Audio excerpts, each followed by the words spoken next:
I'm back. I've been gone for 5 years. I went to university, I got a degree, and now I'm poor and I still live at home. But you aren't my therapist, so I'm going to show you how to make a Minecraft mod in 10 seconds. Here's how you do it.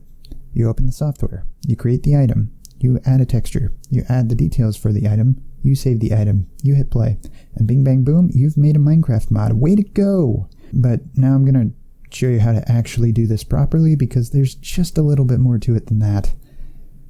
But first, I stream on Twitch now. You should check that out as well as join the Discord. It's the best place to ask questions and get updates.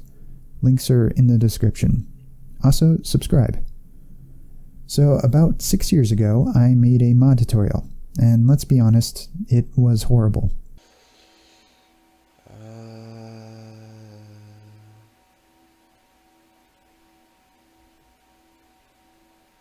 Okay.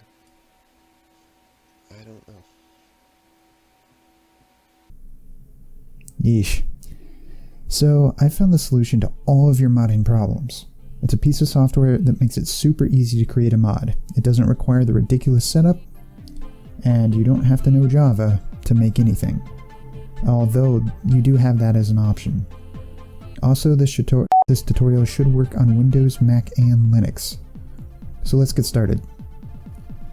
I'm just going to assume you already have Minecraft installed and the latest version of Java. If not, then go ahead and do that now. First, you're going to need Forge. Forge is the toolkit used to make Minecraft mods and has been the standard for years. Although Fabric is becoming popular, though we won't be using that for this tutorial. Head on over to the Forge download link in the description and get that installed. Use the installer option and not the zip or archive. Now the software we will use to build the mod. The piece of software is called mCreator. The link is in the description, just go ahead and install that.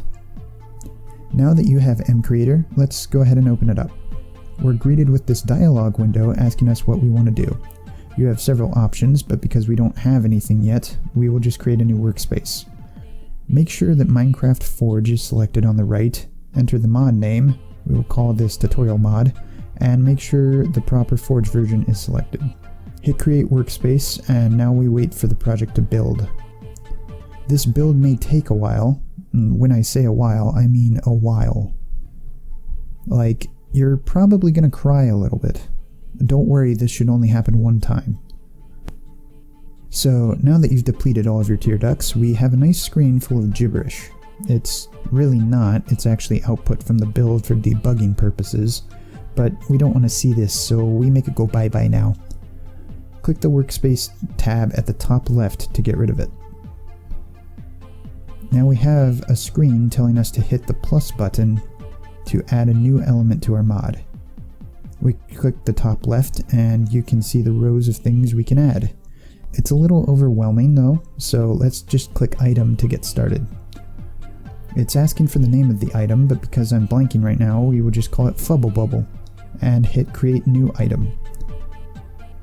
We've got a new screen now asking for some information. The drop-down selects between a normal item or a tool. We want a normal item. We'll give it a texture really quick, so click the box and hit create texture at the top left. We'll leave everything default for now, just hit create. Here's our texture editor, where we can draw and make things look nice, or bad in my case because I'm an engineer and not an artist. Since we named it Fubble Bubble, I'm just going to make a circle here, because bubble. We'll click the pencil icon to select the pencil, and I'll select a nice blue color. You can select one from the pre-made swatches here, or you can use the color picker in the tabs to get the perfect color. The tabs all do the same thing, they just use a different method to get the color. Use whichever one you want. I like what I have, so I'll hit OK.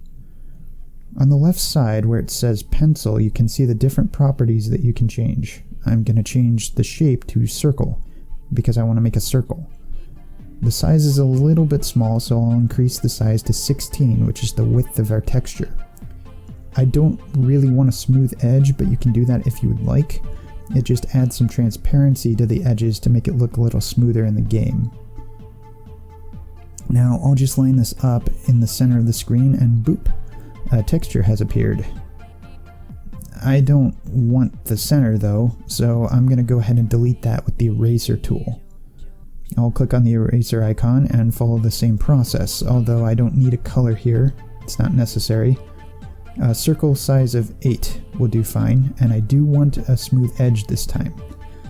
I'll click the center of the circle I made and it's gone. Now I have more of a donut, but that's good enough for me, I guess. The checkered area is transparent, so the smooth edge took out some of the opacity from some of the pixels there. That's why you can see the background a bit. I'm going to save this texture at the top right. I'll save the texture as an item and name it fubble_bubble_texture, all lowercase.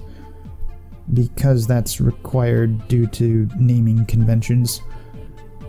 I'll hit OK, and now I want to go back to my item. The tab to select that is at the top. Back in the item editor, I'll click the item texture box again. This time my new texture appears. I'm going to select that one, and I'll add a small description here in the details box. I want the item to glow, so I'll check that box as well. Now, if you're ever confused, there are some help tool tips at the question mark icons. Down at the bottom, I'll select Properties. I like everything here, so I'll leave it as the default. Now, I'm going to skip over the last two tabs at the bottom because we don't need to worry about those advanced features right now. I'll save the mod element at the top right. It saves it and closes it, and that's fine. We can hit play now at the top right where there's a little green triangle. Minecraft will now launch. You won't need to log in or anything because it's a development account. We can click the mods box and see our mod in the list. Version 1.0. We'll hit done and create a new creative world. Upon spawning into the world, we can go to the miscellaneous tabs in our creative menu, and we'll find our brand new item right there at the bottom of the list. We can hold it in our primary or offhand, and you'll notice the glowing effect that it has. You can even drop it. And there you go, that's all you need to know to create mod items in Minecraft. Now, there's a lot more to this, such as blocks, mobs, and actual functionality.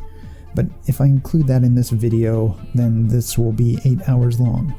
So stick around for part 2, where we'll go a little further in depth with some more features.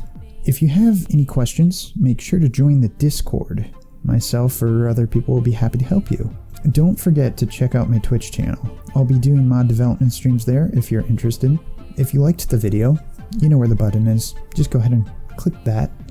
And if you haven't already, consider subscribing. It helps me out a ton.